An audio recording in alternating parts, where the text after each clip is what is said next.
Welcome, everyone. Today, I want to talk about why we get cheated on. I'm going to talk about my own experience of being cheated on. Lastly, I'm going to share how to actually handle it. So, a 6-step action plan, if you will. So, let's get into it. The definition of cheating is a deliberate choice to build a secret world that requires lying to the person you promised to respect. It is a choice to take a shortcut. There are a million reasons why people cheat, but today I want to go over 5 reasons why I believe we get cheated on. Now, the first reason is the shortcut mindset.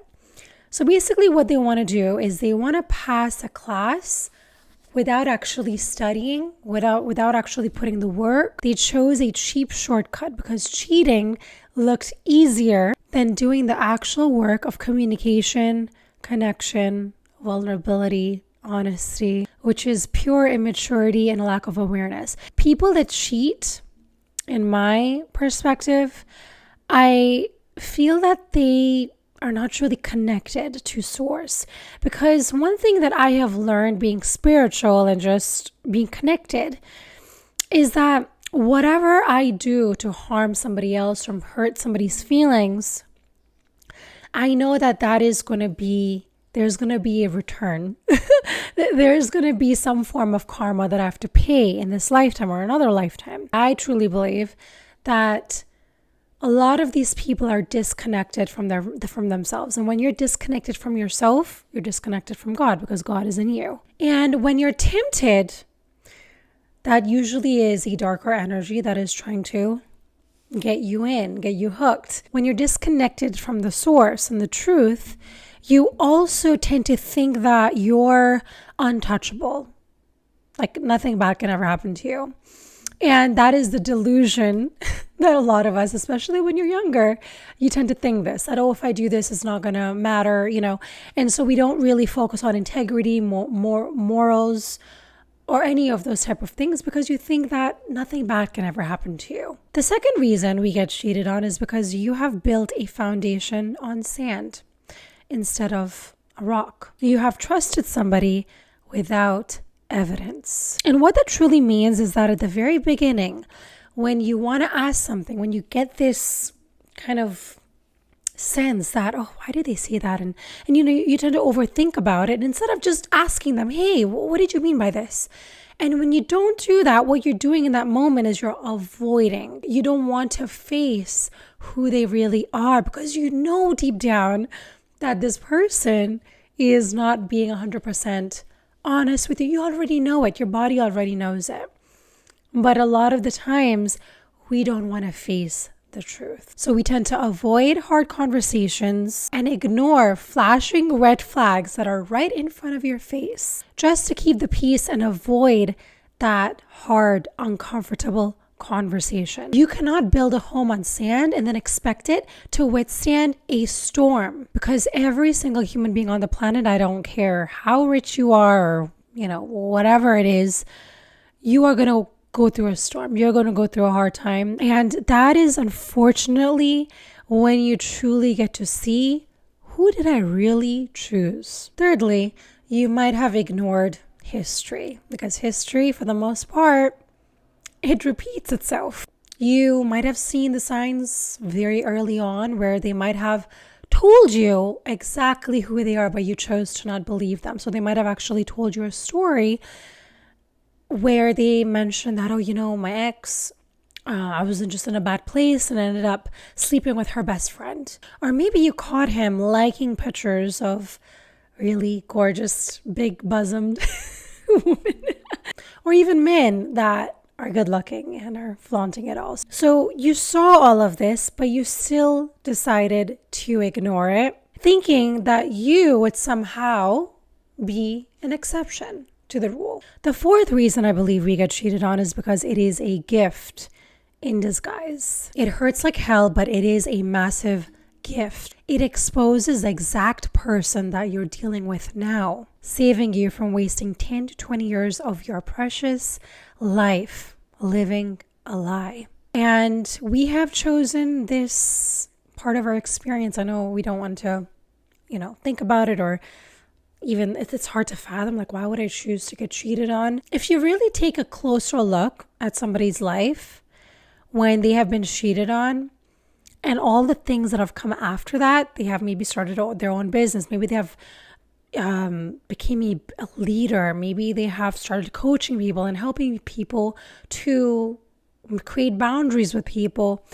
There is so many amazing things that happen after we get cheated on or after somebody betrays us, because now we're no longer just taking somebody's word for it. We're no longer being naive. And the last reason that we get cheated on is because we have chosen somebody who has zero moral compass.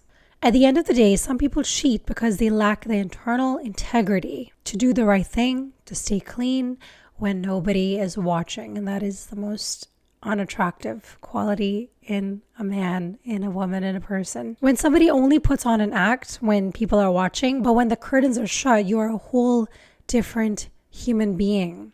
And the saddest part about these type of people is that they are really just lying to themselves, and they're not really living their life to their fullest potential. So in the end, they're really doing a disservice to themselves while hurting another person at the same time, which is just, it's hard. It's hard to watch this. I lived this experience, and it's something that you do not forget, especially if you've never been cheated on. It's your first time being cheated on. It's an experience where, I'll talk about it a little bit, but I just remember seeing the messages. And actually, even before that, I know it's such a big story, and there's so many details to it that I can't really talk about, but I'm just going to try to keep it straight to what I can share. So I remember that my partner at that time, he came home, and I was, I knew that something was wrong before I even said something. Like, I just knew it in my body. And that is why, as a woman, we need to really sit with ourselves and ask ourselves, why do I feel this way? And just not ignore it at all, because it really is trying to save you. Before this incident happened, I remember a couple of weeks back, I did ask him, like, why were you so late? And just I was just wondering, why are you late? Did not accuse him, none of that. And he straight away got super defensive and loud and like, why would you ask me that? That is ridiculous. And I'm like, in my head, I didn't even say anything. I just asked you why you're late. You could have said, yeah, it was just the traffic. There was an accident, something. And whenever somebody acts, they overreact. Well, this is what I've learned, is when they overreact, that means that they're hiding something. And they're trying to accuse you, so then you shut the hell up and you don't ask them any more questions. When in reality, that should, alarm bells should be ringing really loudly for you. And also a weird thing that he did, and I want to share this because I want to help other women. But I remember he had to go at me because I put some makeup on. And he accused me of, it just cracks me up, of trying to look cute at the swimming pool.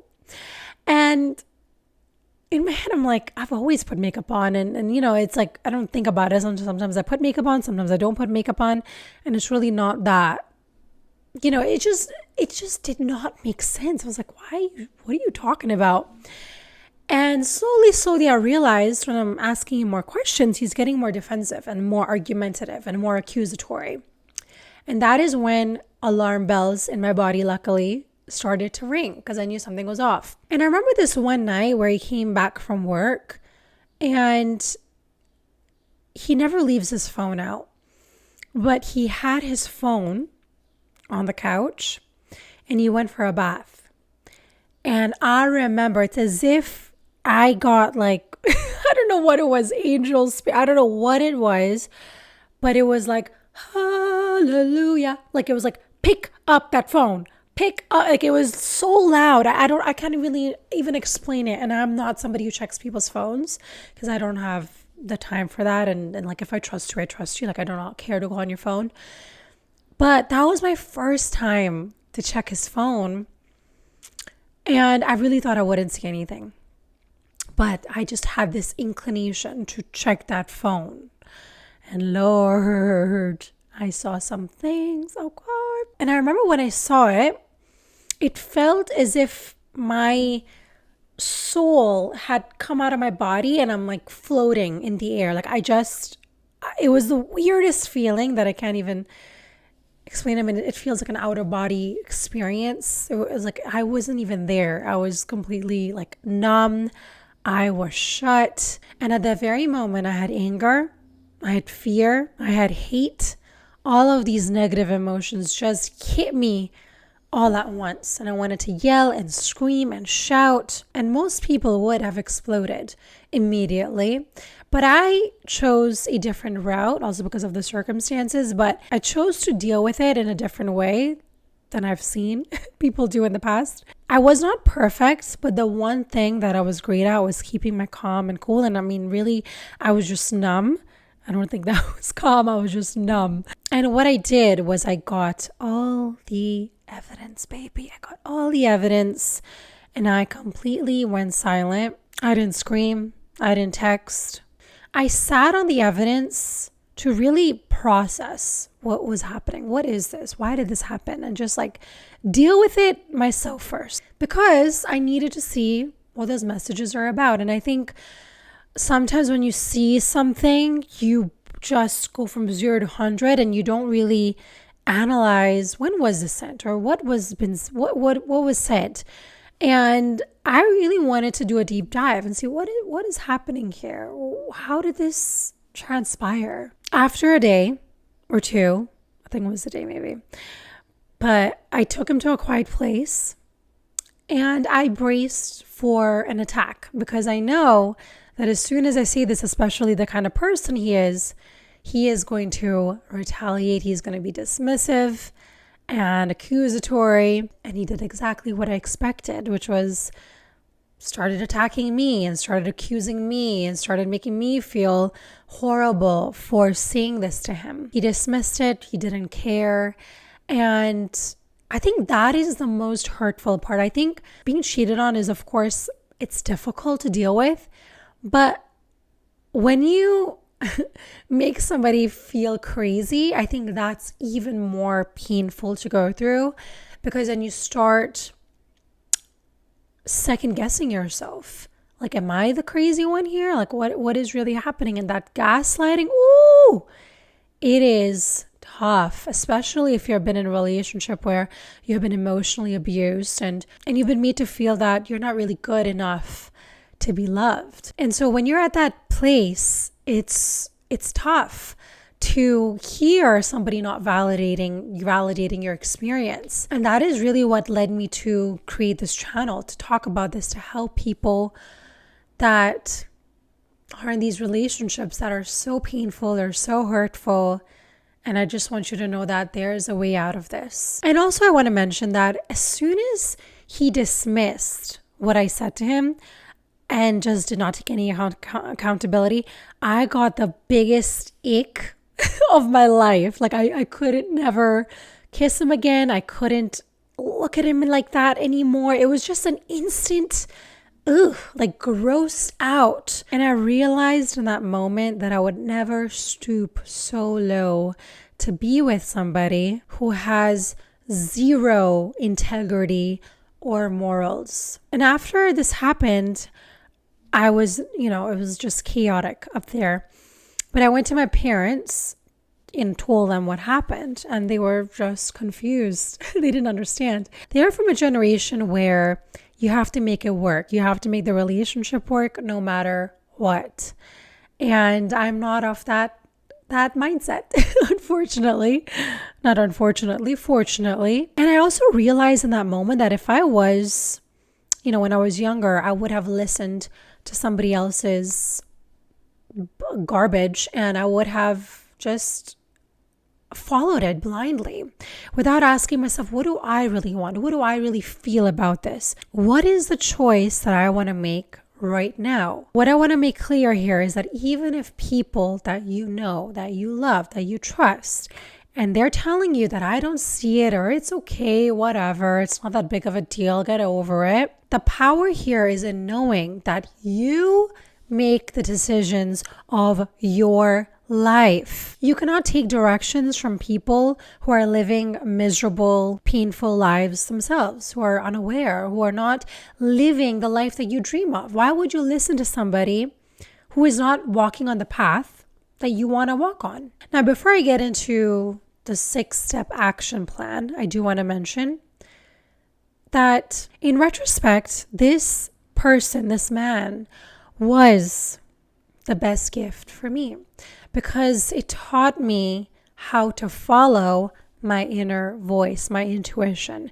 It taught me to not listen to people's advice. It taught me to step into my power that we all, by the way, have. We all are powerful in our own right. It taught me to have difficult conversations at the start, not 10 years down the line.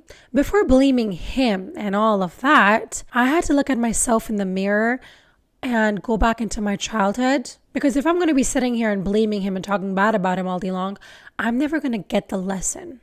I'm going to be stuck. And then I'm going to attract somebody else with the same BS. And I'm going to deal with this all over again. So instead, why don't I just shut the hell up, sit with myself, and go deep within myself? Why did I choose this man? And by the way, I had the biggest butterflies when I first met him. Our chemistry was off the charts. It was just magic when we first met.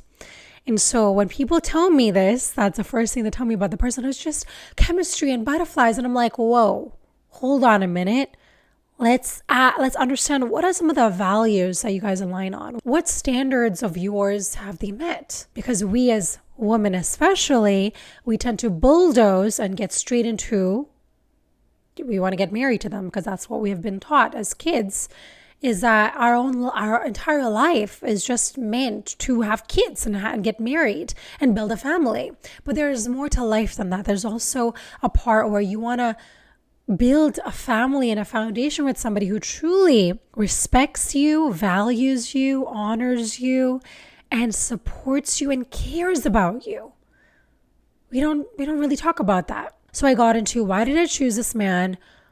What were some of the red flags that I ignored at the very beginning? I am the red flag in this relationship. By the way, we both had red flags in this relationship. Me choosing to ignore something is a red flag.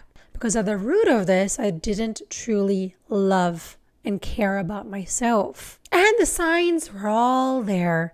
There was times where he punched walls and mirrors, and he had anger issues. At one point, he took my passport away from me. He took my keys away from me. And I totally ignored all of this. And I just said, it's fine. But it wasn't fine. And the reason why I did this is because this was familiar to me. I was used to this sort of dynamic with my mother. So I thought that it feels safe. It feels like home to me because this is the only home I know. So I know how to deal with this devil. So let's have at it. let's deal with it. Now, these are 6 steps that I would recommend to you. And it's also what I used myself. The first step is to be by yourself. Not all the time, but you need to give yourself time by yourself to just analyze your life, look at your life without a third party. You just have to have a conversation with yourself and God. And if you don't have God involved, then maybe you might connect. That's what I did. I was not connected to God. But during this process, that is when I involved God in the conversation. Because the reality of this is that you have all of the answers. You always have. And being by yourself, what I really mean is no TV, no phone, no friend yapping. It's just you by yourself and either some calming music, maybe a journal in front of you, maybe a nice candle, maybe a nice bath. Like, just be by yourself and just enjoy. And why this is so great is because you are getting perspective, you're getting clarity on what you're going through at the moment. This time can be very chaotic for a lot of us, where we're asking ourselves, especially if you're a woman, what did I do wrong? Was I not good enough? Or did I make some sort of mistake? Or was I not great in bed? Or whatever that thing is, you're overthinking about it or blaming yourself. And wherever your thoughts are going, let it go. Do not control that I need to be positive now and I need to think only good things and I need to forgive him. No. Don't even think about that. Just allow whatever you have, some hate, anger, resentment, whatever it is, let it out. Yell, scream. Maybe, I used to do this with I do this with a lot of my clients where I make them write on a piece of paper, maybe somebody that they need to forgive or just something they have to let go of. They write it down on a piece of paper, they crumple it up and they burn it. And it's very therapeutic because it releases that out of your body and it is very cathartic. But also at the same time, I would recommend to seek the right therapist, a coach, a good friend, somebody who is not going to say, well, I told you so. Didn't I tell you? Like, you don't want somebody like that. You want someone who's calm, who is regulated, who's going to listen, who's going to be present with you, and who's not going to give you advice. You don't want anybody to give you advice. You just want to be able to vent, to yell, to do whatever the hell you want. Hold up. If you're new here, welcome. I'm Nazdeen Irani. And look, I'm not here to sugarcoat things. If you're tired of choosing people who cost you your self-respect, I need you to stop blaming them because you're the one betraying yourself just to be accepted. If you're ready to stop making excuses and look in the mirror and finally choose differently, then hit subscribe and click the link below to apply for a private clarity session. Now let's get back into the video.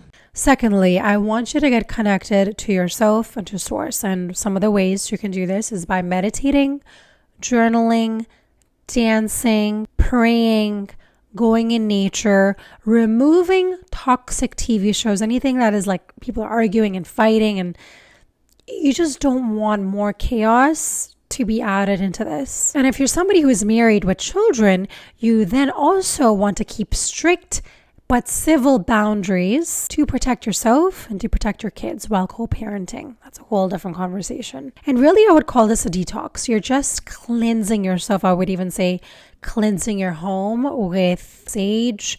I did that, definitely. I've done that a couple times now.